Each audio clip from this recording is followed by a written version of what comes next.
is the nurse who is working for us in the Decision Support Center within P80, and he is now managing and advocating for all of the OR utilization metrics. So, Colonel Davis, the floor is yours. Good afternoon. What I'm going to do is basically go over what we currently track in CMS for the OR, kind of where it came from, how we measure it, what we look for, and then I'm going to I'll answer a few questions, and then I'll go into the portion where I'll just do a live demo on CMS just so everyone's familiar with how to access the data. So I'm going to go ahead and start. Purpose of this brief: describe the reasons for measuring OR utilization. Link OR utilization to OTSG strategic objectives, describe how the OR utilization metrics are calculated, find the targets for OR utilization metrics, and name ways to improve our OR utilization. The objectives describe how the OR utilization metrics are developed. I'll give you the metric definitions and calculations, metric standards and targets, methods for improving OR, and then of course the demo I mentioned before. Going on to the third slide, utilization and how it matches up to strategic objectives. So basically, this is one of those things we look for, marking efficiency for your MTF. Since OR is one of your big areas, this is kind of a snapshot of what we look at to see basically how you're doing, how productive you are. There's multiple ways how we could actually measure OR, so we try to simplify it, and again, it's basically a snapshot for commanders just so we have an idea of where we stand. Each MTF commander is actually graded on CMS under the MAPper report, so they get one for OR utilization in addition to a number of other metrics that they're graded on. We look at this as basically a way of optimizing our resources, which is the first imperative under the Army Medicine Strategy Map and a balanced scorecard. Everything starts with optimization and sort of flows upward. This is also a standardization across the board, which is when the TSG talks about going to a company model, this is kind of part of that, where we sort of look at everybody across the board and have some basic measures or standards that we can sort of hold everybody accountable to. That the idea that every OR and every MTF has a basic foundation in terms of how they're operating. So we assume that everybody's going to operate at least 8 hours. We expect that the ORs are going to run approximately from 0700 to 1500. These are the kind of things that the big organization wants to see being done at the small organization. The metrics themselves, the ones that have been selected based off of things that we've trended in the past, based off of industry standards, the things we look at, the average number of the main OR cases. So again, this is just one measure tracking the number of cases you're doing. Then we look at the average case setup and cleanup time, which is also known as OR turnover, which is a standard metric that most ORs measure, civilian and military. Then we also look at the percent in-room to staffed OR time, and this is a critical metric. It's probably the one thing we look at first, and it's something that we carefully derived, and I'll explain more about that in a minute. We also look at the percent of nurse case to staffed OR time. That's another industry standard. We look at your percent of surgery cancellations, again, things that will negatively impact your OR, and the number of actual surgical procedures you do, another basic number metric. Definitions. The rationale for utilizing in-room minutes over nurse case time is that we actually want to look at the actual time that the patient is spending in the OR. Excuse me. I got a slight cold, so my voice may go in and out a little bit. What we try to do with the in-room minutes is we want to look at the time the patient's in the room, because that we consider to be a critical indicator. It's the patient is the primary reason we're in the OR. The other thing that we want to sort of take out of it is we don't want room turnover to be sort of incorporated into the metric, because you can have really long turnover time, something that's inefficient, mixed into the nurse case time, making your nurse case time look very efficient. So we want to sort of take that out. So that's why we focus on the in-room utilization. we decided that the normal business day is going to be defined as 0700 to 1500. That was something that the senior leadership decided to focus on in terms of what they expected for OR operating time. So that's the standard they developed and they agreed to, and that's what they hold everybody accountable to. So we consider any case done during that time to be part of the normal business day. Now I understand that there's a difference, your smaller institutions versus your larger institutions. You're going to have a number of larger institutions that are going to run 10 to 12-hour ORs, and so they're going to be open much longer than an 8-hour period, and they're going to extend their hours well beyond 1500. Some of the smaller institutions, you may start a little later and end a little later. Just keep in mind that right now we're just looking at that 8-hour period, 07 to 1500, so you may want to plan accordingly. I go into, under this slide, we talk about the calculations, looking at the average number of days, Monday through Friday, your business days in the month. That's usually around 22.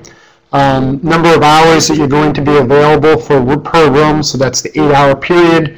So multiplying that, you get your number of annual rooms staffed, and then how we sort of divide that and how that percentage actually works out. And these are, again, when you go under CMS and you look at the analysis, it brings up all these definitions in case there's any question. The nurse case time, because it's supported by the literature, because it's a standard used in the civilian world, we track that as well. We found that it's optimized at approximately 85%. And we found that with the actual in-room utilization that it should be about 10% less, or about 75. We decided to go with a slightly lower target of 70%, allowing for a little bit of extra inefficiency because we understand the military model of doing business a little bit different than the civilian model. Also talk about a little bit of, that we have on average about a 30-minute delta in the morning, which factors into sort of the inefficiency.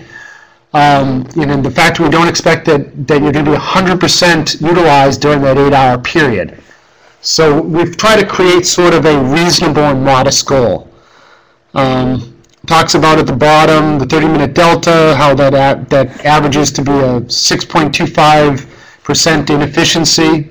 And we talk about how in the civilian world, a lot of times you see a 85% utilization goal in terms of their decision to keep open OR rooms.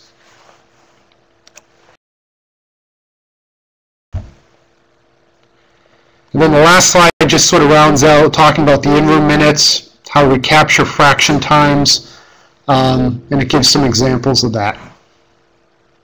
And again, these are all things that you find actually under the analysis for CMS when you look under the actual metric. Okay, so this is the actual definition in-room to staffed OR time. And this is exactly how it appears on CMS. And as I said before, this is like the key metric that we look at first. And this is what also appears on the commander's report card.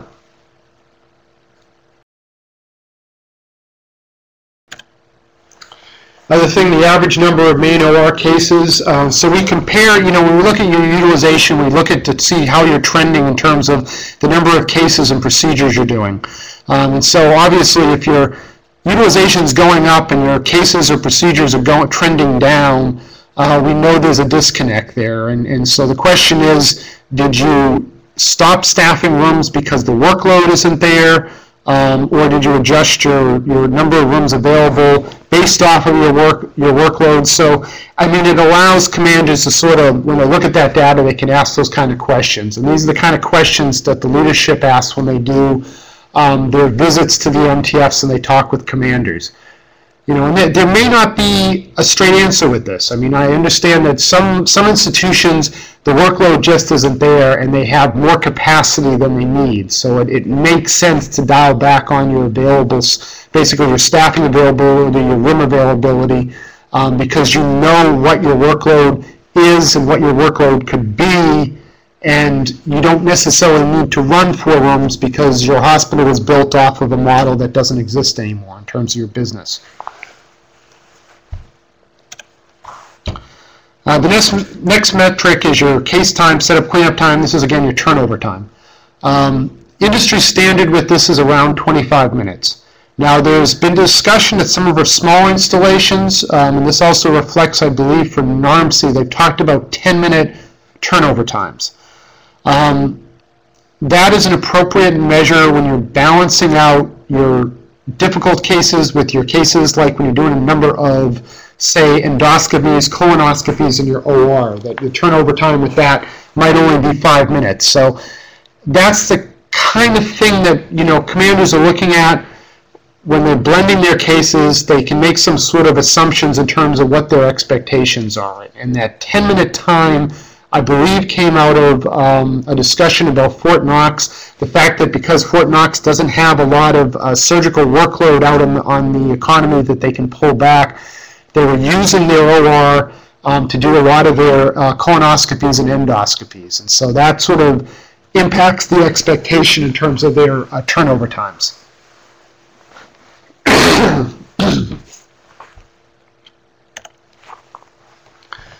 The next metric is your case to staffed OR time, and again that discusses this the definition for this and how we measure it, and the overall 85% goal. The 85% goal, just so you know, will not be depicted in the graphs as a green line. It's just a general reference point. Then the other metric, the surgery cancellations. Obviously, canceling a lot of cases, this can negatively impact your utilization because you may not be able to fill that dead space. So we're generally looking for a cancellation rate 5% or less. Now keep in mind, if you're very good at putting in last-minute cases, you can sort of mitigate the risk, and your overall utilization and your efficiency of OR may not be negatively impacted by having a high cancellation rate. So it sort of depends on your institution. If your utilization is poor, you have a high cancellation rate, that's something you can target on fixing. If you're an institution, particularly a lot of our medical centers, real good about putting in some last-minute cases because you have more, patients in the queue, it kind of doesn't matter. Then, of course, just tracking the general number of surgical procedures. Again, we compare that with the case time, and we look at your overall utilization with that. Gives us an idea of why your utilization is where it is. If you're trending down utilization, trending down your cases and procedures, that obviously shows us that we need to, generate more business, or you need to think about reducing your capabilities.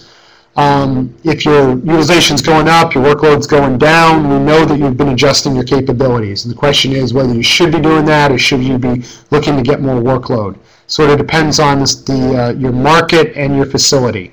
But we're trying to generate those discussions by looking at these metrics. Okay, so getting to improving OR performance. These are some of the quick solutions, the low-hanging fruit you can look at. To improve your OR inpatient utilization, manage your OR start and stop times. So i.e., if you know you're being tracked from 7 to 1500, you want to be sure that you're going to have patients in your rooms at that time. So you may want to look at your start time. If you're at 7:30, maybe you want to be at 7 o'clock. You want to run your OR maybe a few minutes after 1500 so that you know that you're going to have patients in those rooms up until 1500. Manage your OR rooms and staff availability. Look at the number of rooms that you physically have available, what you're actually able to use. Make sure that you're staffing to those rooms. Do not count rooms that you don't have the staff for. So i.e., when we look at a room, this is what we consider to be a staffed room. It needs to be a physical room that's available for patient care. You need to have an anesthesia provider allocated to that room. You need to have at least one OR tech allocated to that room, and you need to have a minimum of one OR nurse allocated to that room. If you have those three things in a physical room, then we consider that room to be staffed, and that's what you need to enter into S3. And so your S3 reporting needs to reflect that reality. And so there's, that's just one of those things. It's data quality, and you need to just be on top of that, because if you're reporting more rooms than you're actually using, or you keep a swing room that you use basically to reduce your turnover time, it's going to have a huge impact on your utilization. It's going to really hurt you. Another thing you can look at is improving your turnover, i.e. your case setup and cleanup times. The goal, again, you're looking at about 25 minutes for the industry standards. Some institutions, I understand, have been directed to do 10 minutes. This is a very ripe Lean Six Sigma project. There's been a number of studies out in the literature where they've used Lean Six Sigma principles to reduce their turnover times in the OR. I haven't seen a recent case of doing it within the Army, but there's been plenty of examples in the civilian world. And the Army has, we have black belts on staff. We have a number of people out there working on their green belts and black belts. We have master black belts at each region. So the resources are out there in terms of actually looking at improving your processes. So, that's something that you could reach out to your regional master black belts and say, hey, I've got a project for my OR. We'd like to look at our turnover times. And people will come in and look at your processes, and they'll work through that, and it makes a great performance improvement plan. Something you can show your commander, you can show your region, you can put into your performance projects for the hospital, you can show a joint commission. I mean, it's kind of an off-the-shelf answer. The third part's a little bit more holistic, and it's something that basically that you've got to work out with your commands and with your resource management folks. Developing realistic expectations for your network recapture, your required capability versus your average need. So you have to look to see what you have in your market, what you're sending downtown for purchase care, and what realistically your surgeons can be able to bring back in, and what your patients are your patients willing to come back in. And so those are sort of assumptions we have to make based off of what we know about our markets. And again, your resource management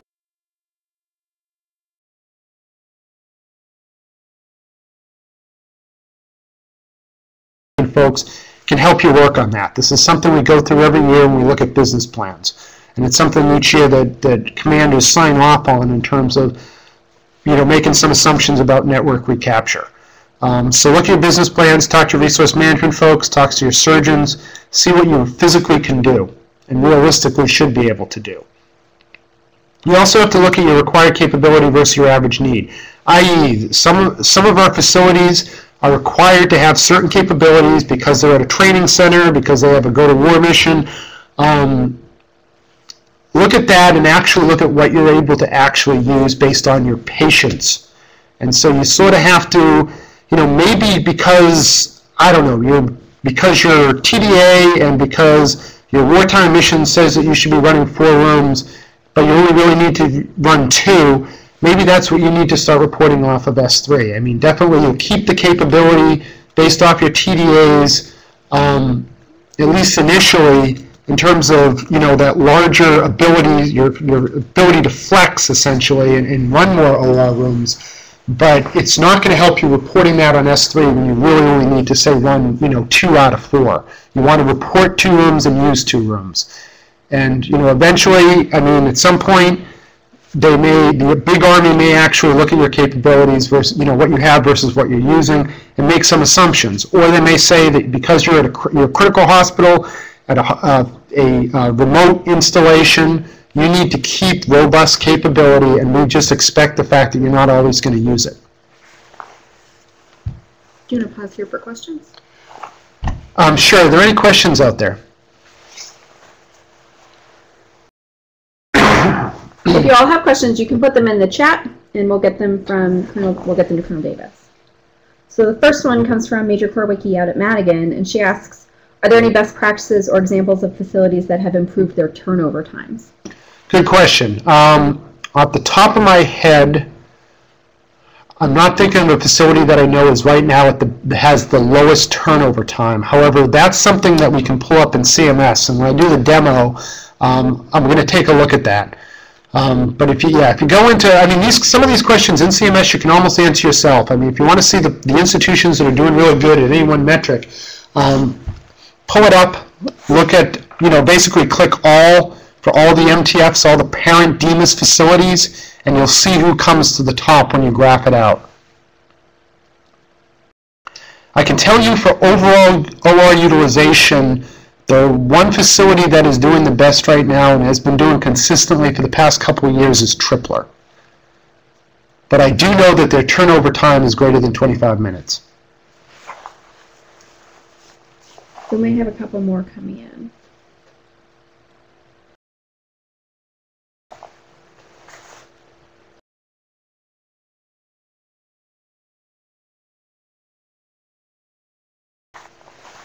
Okay, question from Dr. Rush. Any one statistic like the average does not depict the entire situation? Yes.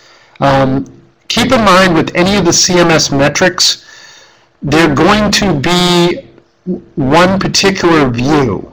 So it has that limitation. However, if you're one metric that we're looking at, and in most cases it's your overall utilization, if your utilization is poor, chances are there's some things going on at your institution, and what it allows, looking at that one metric allows commanders and allows basically the senior leadership at OTSG to ask the question, what is going on at your institution if your utilization is poor? Particularly, it becomes critical if you got you've done well in the past and all of a sudden you're dropping down. We've known basically we can look at it and say, hey, something's changed in your institution over the past, say, 12 months, and it leads to further questions. So a lot of the CMS dashboard metrics, again, they're dashboard metrics. They give basically a snapshot picture, and it allows senior leadership to start looking into questions in terms of how our MTFs are doing. And there may be very good reasons why you have poor metrics. Just some institutions, I can tell you, I don't suspect that Fort Irwin, for instance, is ever going to do particularly well in OR utilization because what they're being asked to do does not actually meet what they do on average, i.e. they have to have a lot of capability because they're a remote site at a training facility and their actual workload isn't going to be that high, but they're always going to essentially be overstaffed and over-resourced because of what potentially we expect to see out at the National Training Center.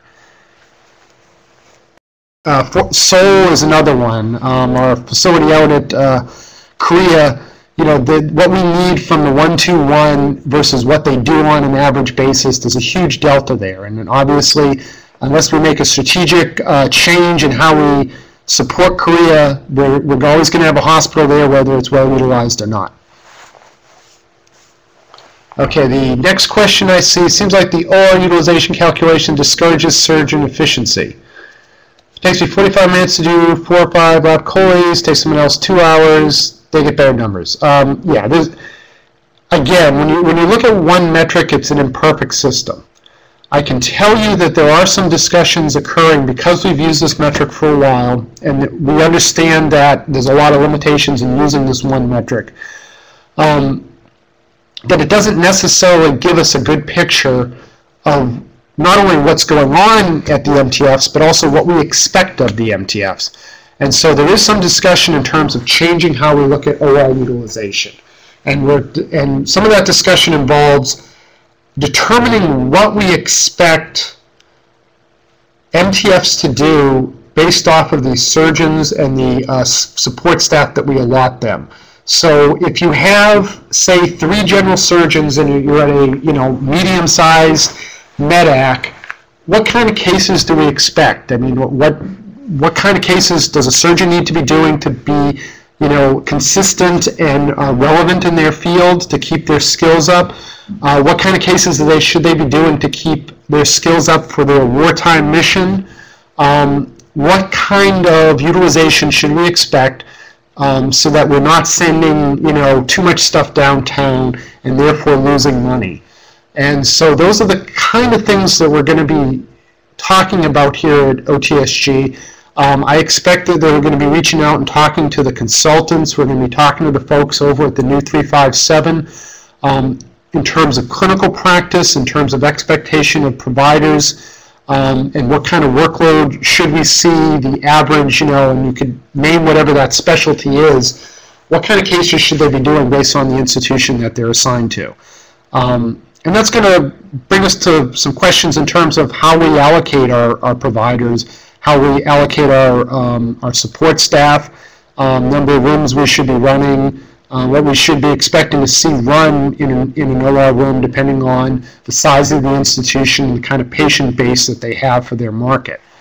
And we're going to see different models developed. I mean, what we expect of Tripler is going to look a lot different compared to what we expect of, say, Fort Leavenworth.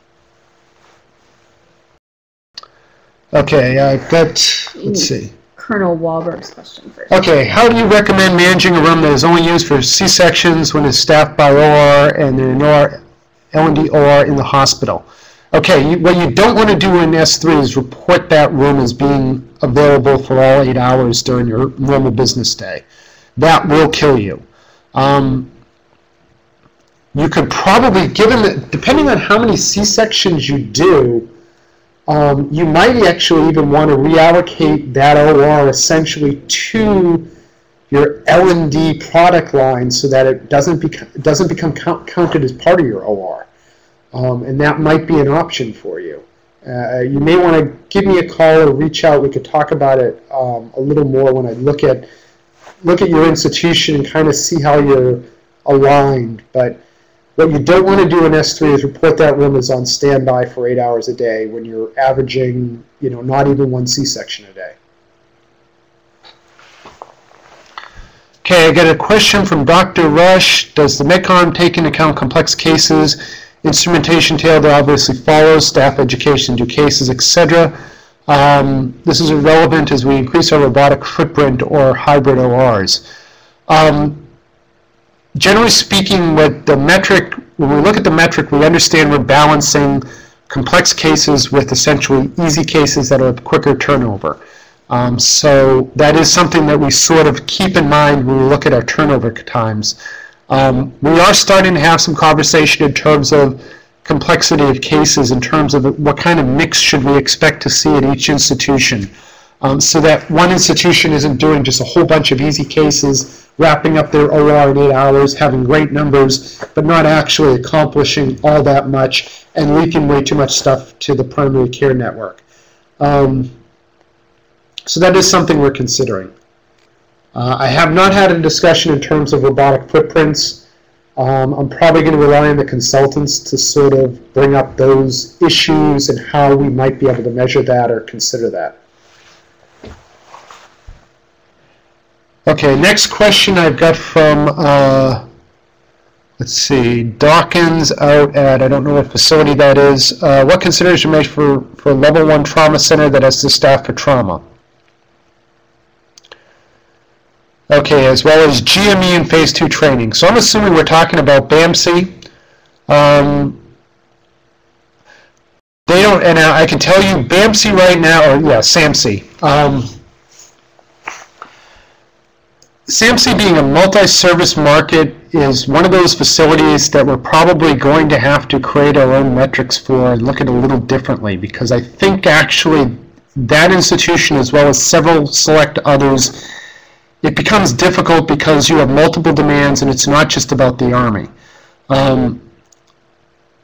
So I guess what I'm trying to say is we're going to start developing more catered modeling, and we're going to develop more catered expectations, because we understand that there's going to be a lot of things changing over the next couple of years, and some of these facilities are outside of just the focus of the Army, and so that's going to change our expectations as well. And so we're starting to have some of those conversations. I can tell you probably for your individual institution, SAMC is working through a lot of growing pains in terms of how they're going to continue to integrate with the Air Force and how many rooms realistically do you need to be running. I believe you have probably more.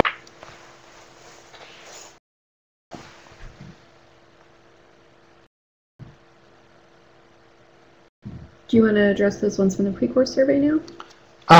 Okay, wait, I got the response. Issue with robotic and higher complex cases, the need for increased staffing, 2 techs, 2 nurses, and the robot and hybrid ORs for at least the first year or 2 they are open.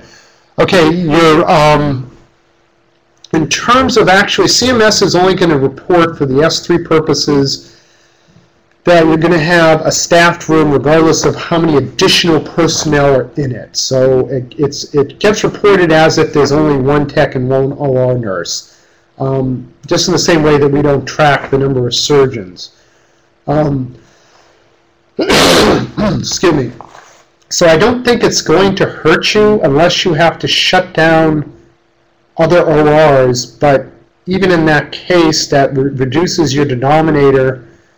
And as long as you're running the same, trying to think. I mean, basically, you'd be running one room and you're reporting one room, even though you have additional assets there. I don't think it's going to affect your utilization. Now, it probably will affect your turnover time. It sounds like that's going to be a long turnover, no matter how efficient or inefficient you are. But it won't affect I don't believe it will affect your overall utilization. And see, continuing to type. The issue with robotic higher complex cases, the need for, okay, what? CMS captures all utilization from 07 to 1500. All medics have an in-room time of 0700, correct. Yeah, you'll lose your 30 minutes and you're going to lose about 6% of your 86% of your efficiency off the get-go. And we understand that. Can those who have a 7:30 time, can we adjust the metric? Generally speaking, no. We've asked that question. They don't really want to deviate right now. What we did do in the past is we started measuring people's efficiency off an 10-hour standard as a numerator over a 8-hour denominator. So that was, basically to try to take credit for those later cases as well as cases that are running over 1500. Didn't really have much of an impact to people's overall utilization. I mean, we saw an increase across the board, but it didn't really change that much. I mean, basically it showed that the 07 to 1500 metric wasn't that far off.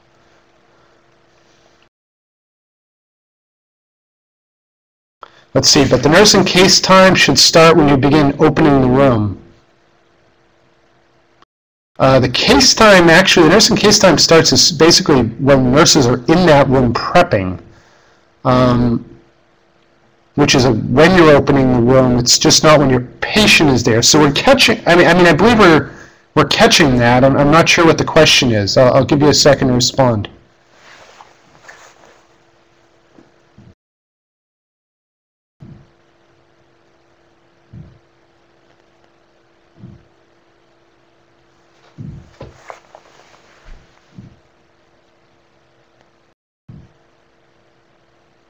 It doesn't look like Dr. Rush is typing.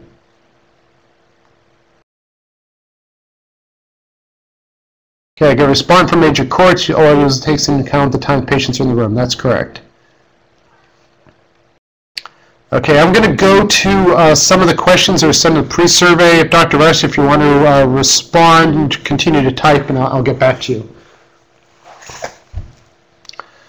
Okay, there was a question was asked, have a question about how to handle the accountability of minutes and room numbers with cases that involve the use of an asset that is providing services in the OR but is not part of the OR TDA.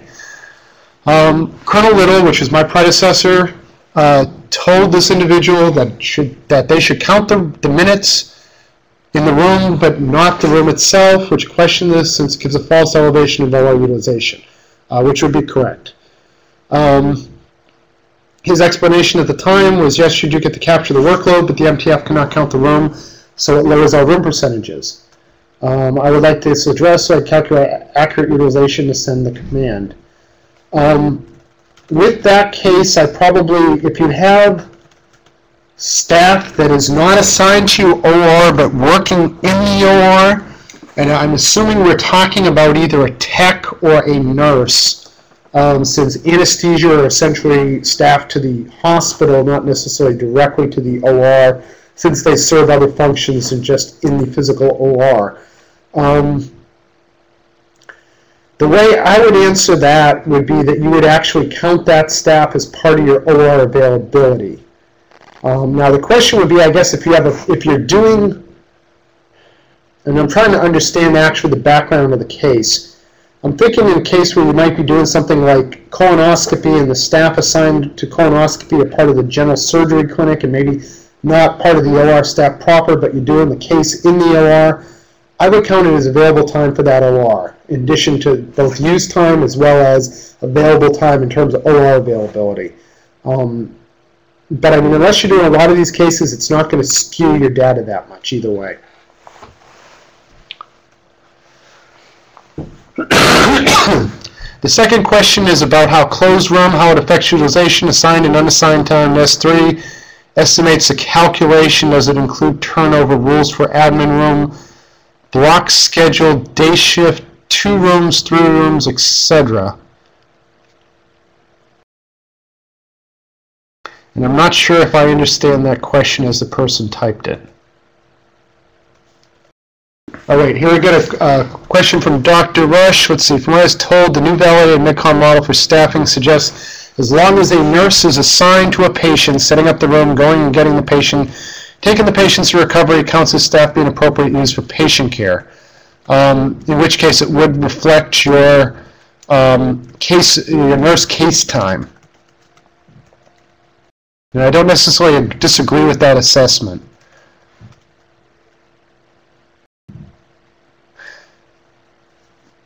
And to be honest, we don't really look at nurse case time all that much. I mean, probably in the metrics, it's probably one of the things we look at least.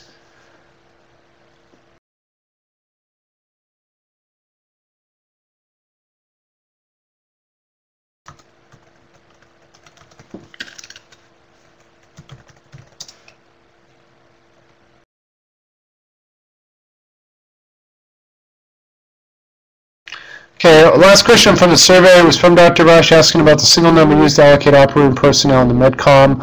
Local factors taken into account. We don't, right now we're not actually allocating operating personnel based off of OR utilization. It's basically, it's a command reference. We base our staffing based off of our MEPRS folks down in San Antonio.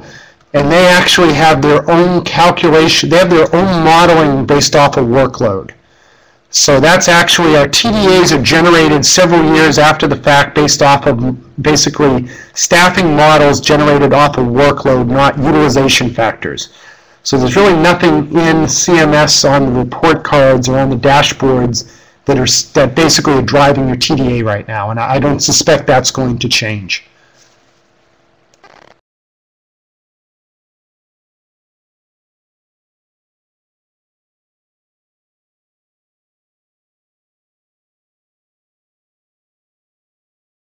Okay, so question from Dr. Rush talking about, so I guess we agree on the nursing case time.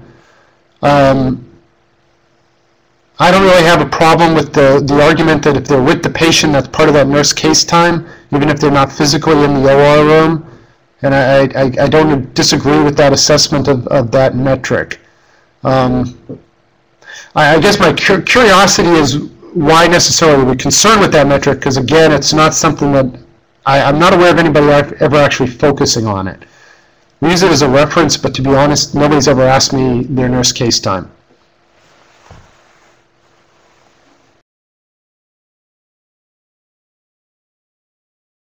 Are you referencing it towards the utilization time in terms of basically saying that if we're working with the patient, that should be part of the general overall utilization, i.e. it's not just wheels in, wheels out, but we should include that pre-op and post-op? Oh, I thought that was what the MEPRS data used. I'll have to investigate that because I don't know what the model is for staff in the OR that they use down in San Antonio. I will have to touch base with Lieutenant Colonel Nagra.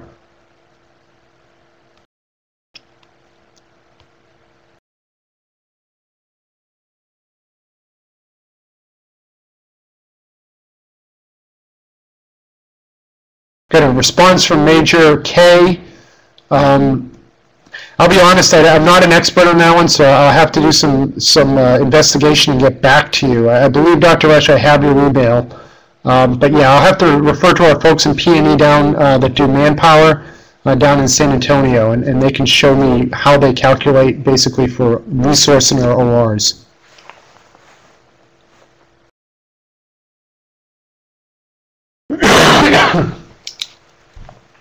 Any other questions? In about 5 minutes, I was just going to do a quick walkthrough of the CMS dashboard, just real-time walking through the dashboard itself, just in case there's any questions or just to gauge people's familiarity. I think we're going to look at to see who has the best turnover time to answer someone's previous question. But that part of this discussion, I mean, some of you may want to check out at that time if you don't really need to see the demo for a dashboard. Got a question for Major Ament. How do we get our S3 data to match up with the CMS data?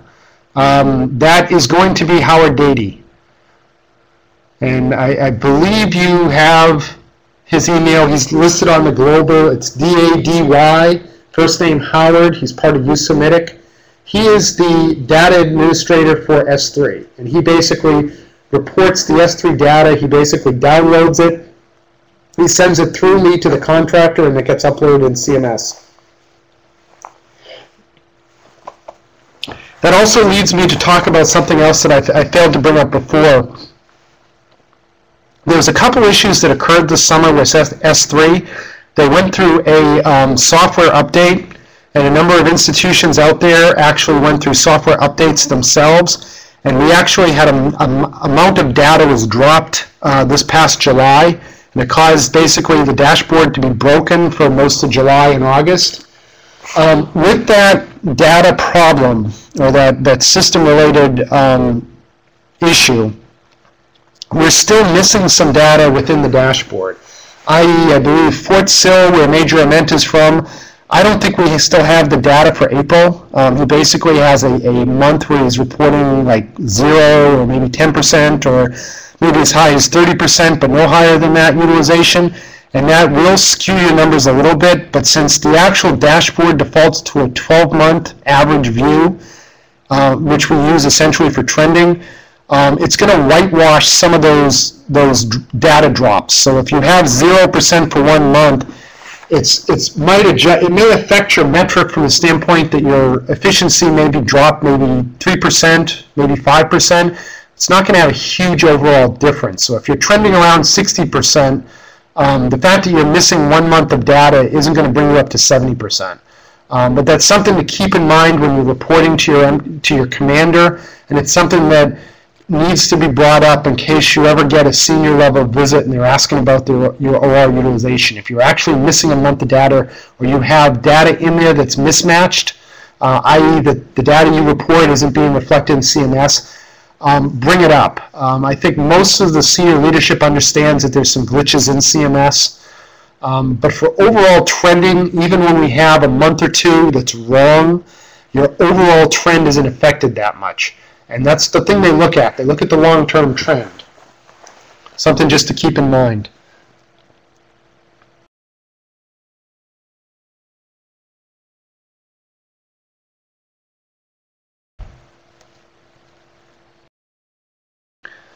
Question from Dr. Rush, in terms of supposed to be automatic, reason why you had to convert to S3. You're assuming that the data upload to CMS is automatic, because unfortunately it isn't. I mean, it's automatic for you from the standpoint that at the institution, if you're putting in your S3 data, you never have to report to CMS.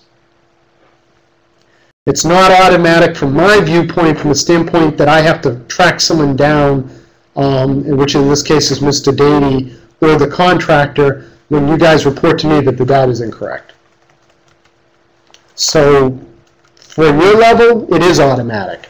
For my level, I understand that I know the elves behind the curtain that make that happen. So I don't see it. I see it a little bit differently. Interesting.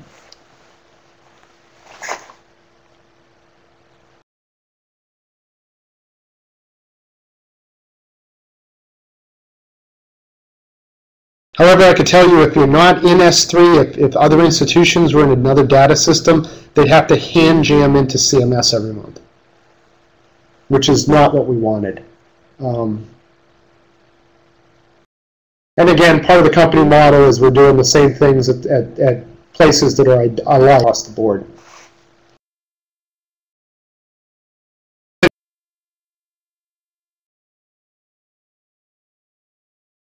Any more last minute questions?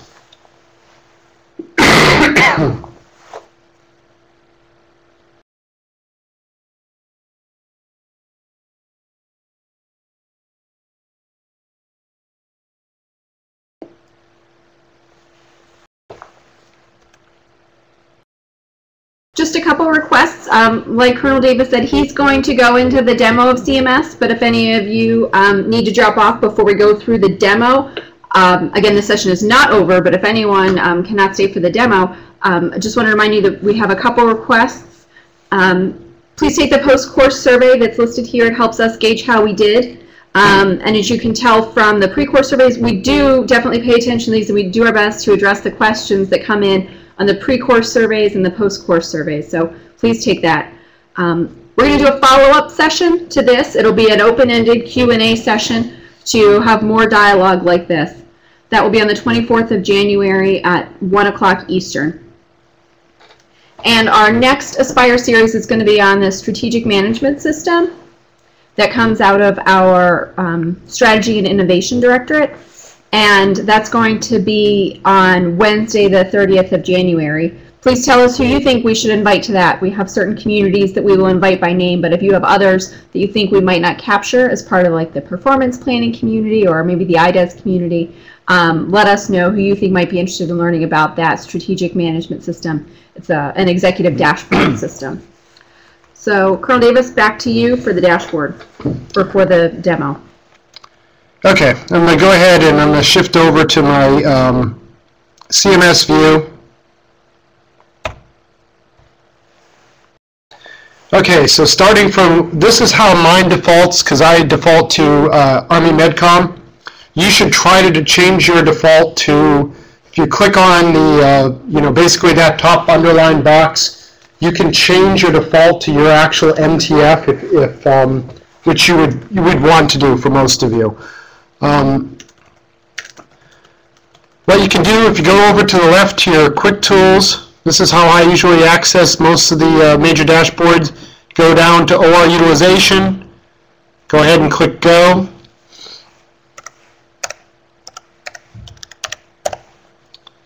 And I have not refreshed in a while, so it's asking me for my PIN. Okay, so again, I default to MedCom. For your individual location, it should default to your MTF, your parent DEMIS, and it should give you basically this screen. And this shows you all of the metrics, and it gives you where appropriate red, green, and amber targets. It shows that you're either trending downward or trending upward or staying the same. It gives you your change, and it gives you the targets that assign to those particular metrics. Keep in mind they're not ranked equally. So, when we look at OR utilization, we look at the OR utilization in time metric first. We oftentimes will look at the number of cases and procedures after that. Then we'll look at cancellations. Then we'll look at the nurse case staff time. Then we'll look at, we'll look at actually the setup and cleanup times, the turnover times. Then we'll look at the nurse case staff time. And then your overall satisfaction will be probably towards the bottom of that.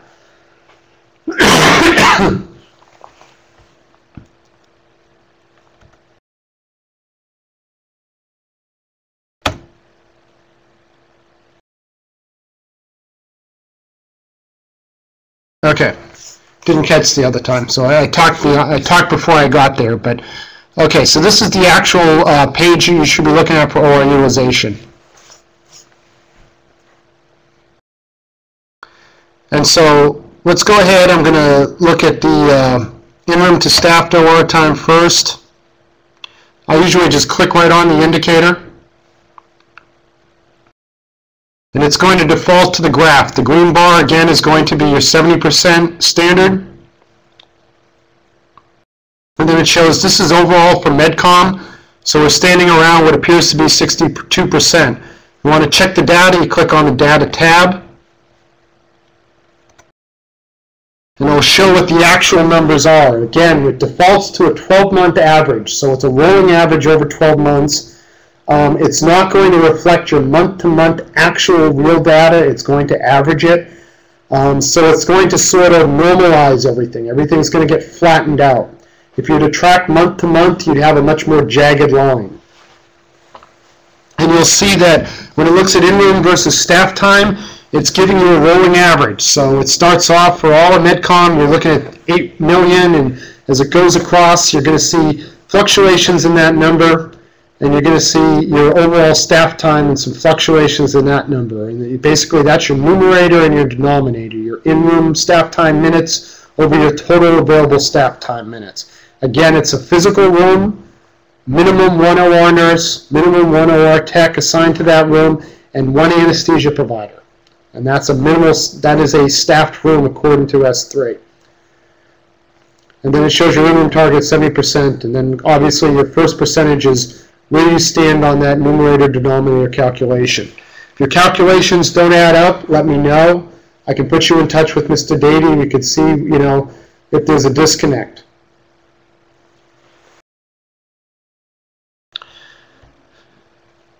Okay, the next thing I oftentimes do is I go to my filter, go under location. This is where you can actually compare yourself to other institutions. We always look under the Army parent DMIS as opposed to the child DMIS. And that gives us all the MTFs. So you can go ahead and select all, push the go over arrow, essentially, and that pulls that into the selected, and then you have to go ahead and click apply changes to bring it up.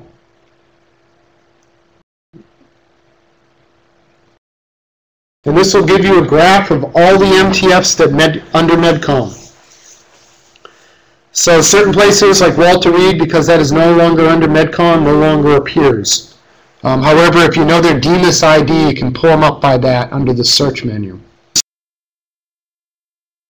See here, makes it a little easier when I pull it up by data. You can see who's sort of hitting that 70% benchmark.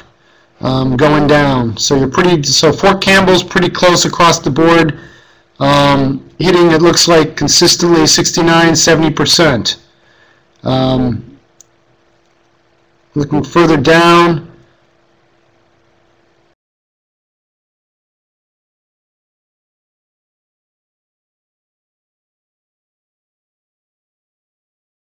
looks like Madigan had a good run, and now they're starting to sort of drop off a little bit. So if I'm at Madigan, I'm starting to ask why their percent's dropping off.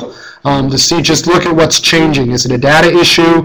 Is it a change in your staff? Is it a change in your surgeon availability? Look at your OR scheduling. And then you also have, I mentioned Tripler before. As you can see, they're right in that 69, 71% consistently. If you were to track them over 24 months, you'd see they're about the same.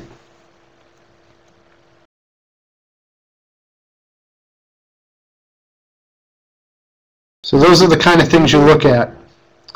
I'm going to go ahead and go back to the summary view, and we're going to go ahead and look at the turnover time.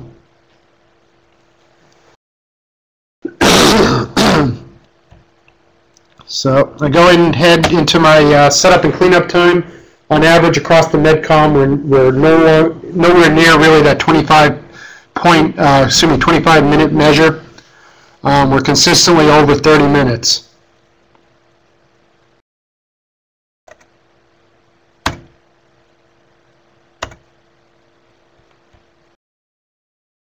So I go in again, pulling up all the institutions, bringing them over.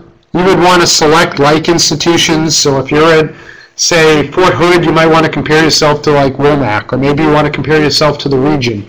So you click on the region button, you bring up all the regions, and you bring that over.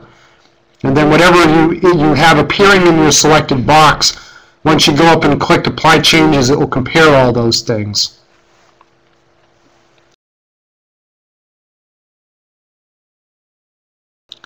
Okay, so I'm looking for what jumps out, and it appears to be based off of color. Fort Huachuca looks good. Pulling up on the data. Let's see how they actually pan out.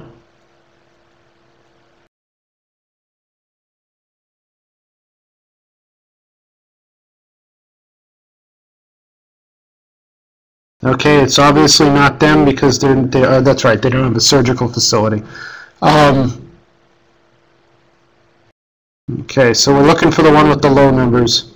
It's a little hard when you look across the board. Okay, it looks like Eisenhower, they've been 26, 25, going across, been up to 30, so they're ranging between 25 and 30. Fort Benning as well over 30 minutes. Seoul is 20, it looks like 21 to 32. BAMC's 35 to about 40.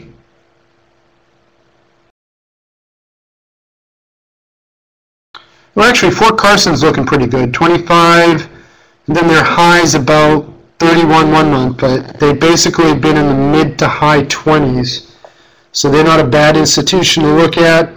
Fort Eustis, extremely low, 23, down to 19 1 month. A couple months they're reporting 0, which tells me that they're missing some data. That may be affecting their averages. Also, Fort Eustis, they do a lot of probably relatively simple procedures, so their turnover times are probably going to be they're going to benefit from that.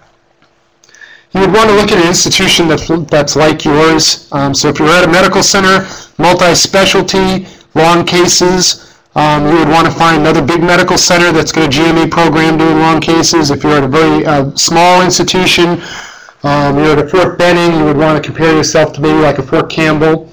That is what I'd advise you when you look at these metrics and you want to look at, who's doing the best. Find institutions that are like yours.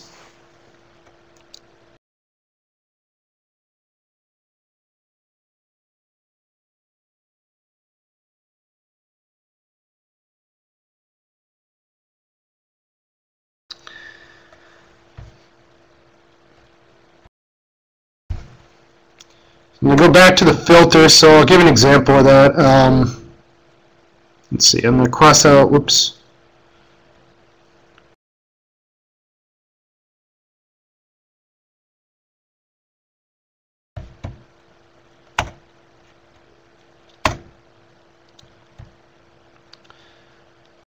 So again, I'll give you a good example. Fort Benning and Fort Campbell are very similar.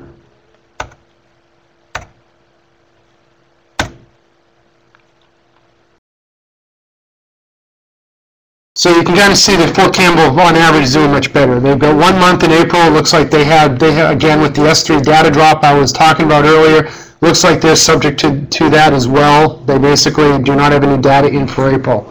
But you can go ahead and you can look month to month. You can see how they're doing. So for the last month in October,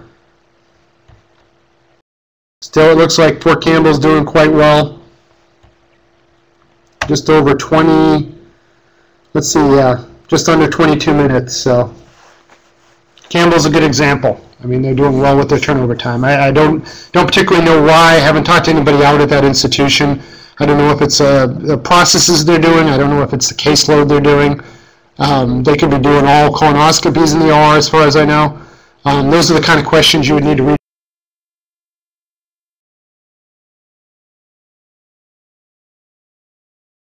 out and ask someone.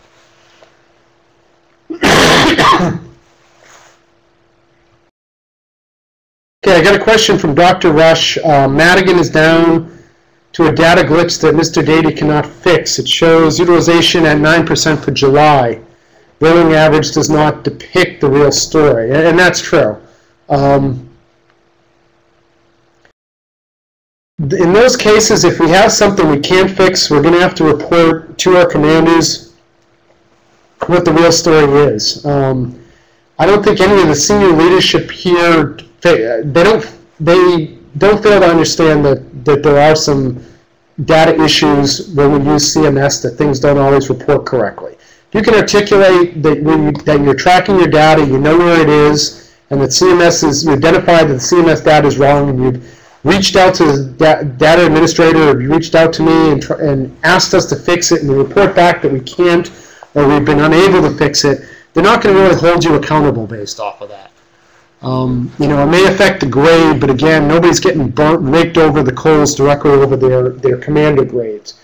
There's obviously a lot more to it. So again, this is your data, and if you're managing your data correctly, you know whether it's accurately being reported or not. You may or may not be able to completely fix that, but you can at least show what your real data is. And it shows that you're paying attention to what you're doing at your local institution, which is really what the CMS Dashboard is trying to generate.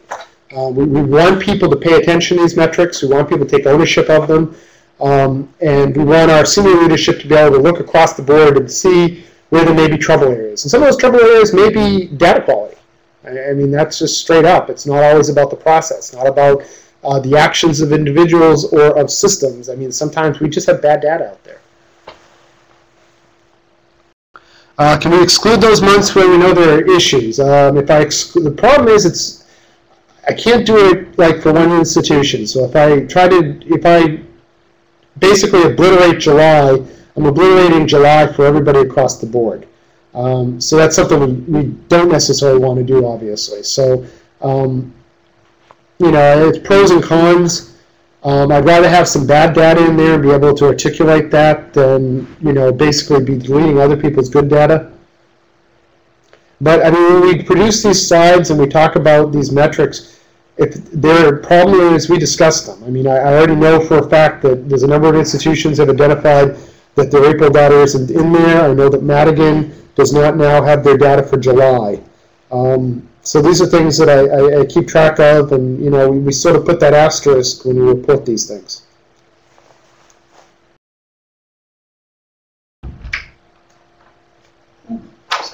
Dr. Stanton's reporting turnover time is their PI project. Excellent. Let us know how you do with that and how that goes. Some people may want to duplicate your successes. So a centralized individual looking at the data input to update inaccurate data reflection.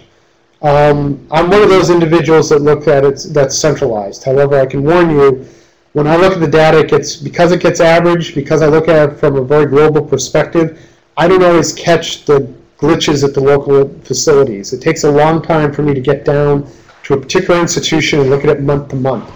So you need to let me know, you need to let Mr. Dady know, and Mr. Dady will try to fix the data, and if he can't, let me know, and I'll at least know when I report off on it that we have, you know, there is something affecting that data that's a data quality issue. I can tell you that no institution is being killed by bad data.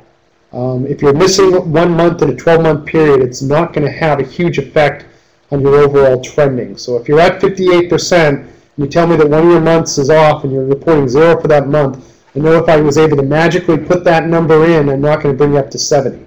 So you got something else going on other than data quality issues.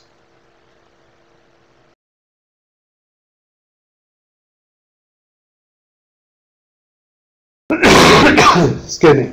Okay, we're starting to run over. I got one other question. Someone looked like they were typing, and we'll wait till they finish, and then we're going to have to close out. If the MTFs are the only green in one metric, let's see, has the leadership research to determine if we're measuring the metrics accurately?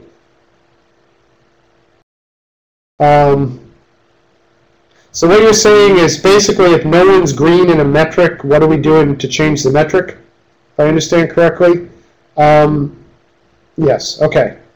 Well, we are actually having a discussion because we don't find that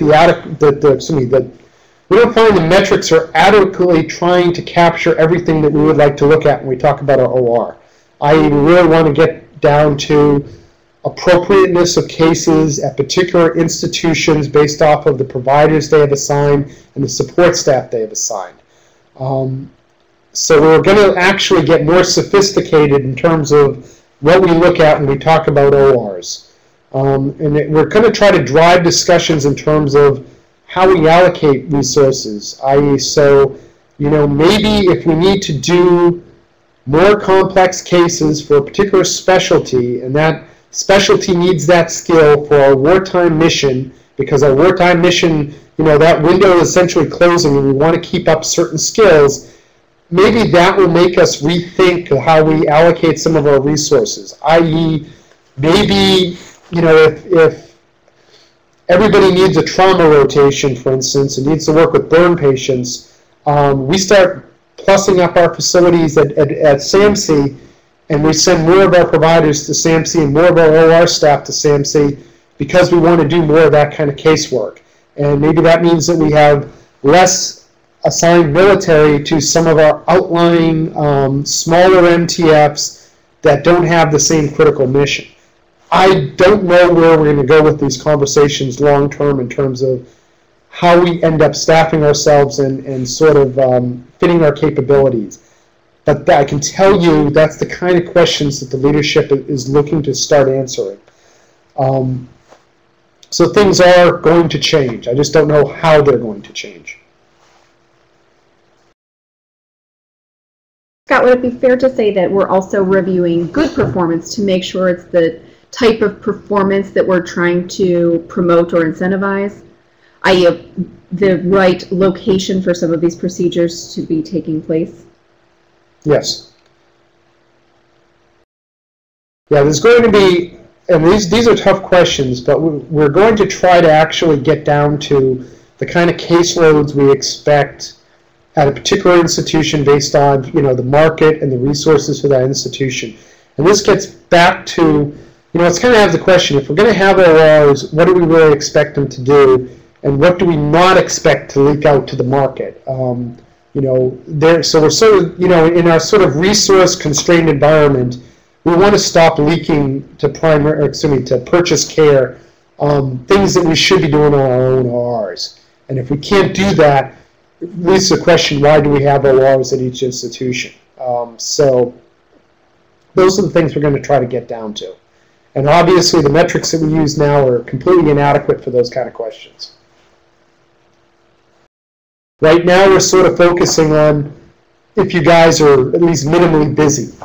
And again, that's kind of a very limited, narrow viewpoint.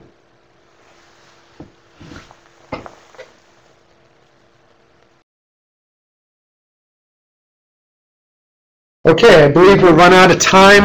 I apologize if some of you had some difficulty hearing me. As I say, I've had a little bit of a cold and I've been losing my voice alternately during the discussion. The longer I talk, the worse it gets. So, but thank you for bearing with me, and I enjoy talking with you, and I'd love to hear from you in the future in terms of things you're working on, successes, issues, questions you have, concerns you have about the metrics, the data. Feel free to contact me, send me emails on this stuff. I do get in touch with Mr. Davey. I do talk about the contractors, talk to the contractors, and I do talk to the leadership here, as well as our folks here at PA&E and decision support in terms of changes we may be able to make for the future. With that, we thank you for attending today. We'll do more of this Q&A. I think this was a very robust question and answer session during this course. But as you go back and talk to your peers and maybe look at these metrics some more, we'll be happy to have a more engaged discussion or a longer discussion on the 24th, again at 1 o'clock Eastern, using the same DCO link. Please also take the post-course survey. I just posted the link to that survey in the chat pod. We pay a lot of attention to these, and we use your suggestions to improve our presentations and also to generate suggestions for future courses. So if you could take 10 minutes and complete that survey.